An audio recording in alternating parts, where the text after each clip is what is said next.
అందరినీ దైవంగా భావించడం హిందూ సంస్కృతి. ప్రపంచం మొత్తం మీద హిందూ మతంలో మాత్రమే, హిందూ సంస్కృతిలో మాత్రమే ఈ భావం సాధ్యం.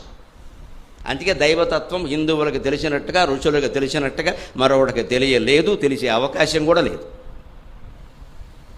సగం దేవుడు, సగం కాదు, ఇది దేవుడు అది కాదు అని విభాగాలు చేశాక మిగిలిన దేవుడో చెప్పబా.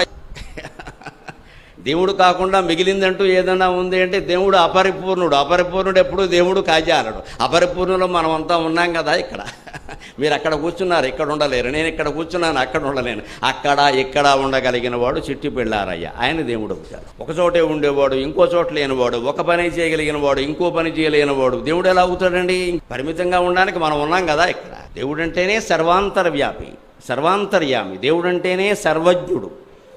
దేవుడు అంటేనే సర్వశక్తిమంతుడు. అటువంటి సర్వశక్తిమంతుడు అన్నిట్లోనూ ఉన్నాడు.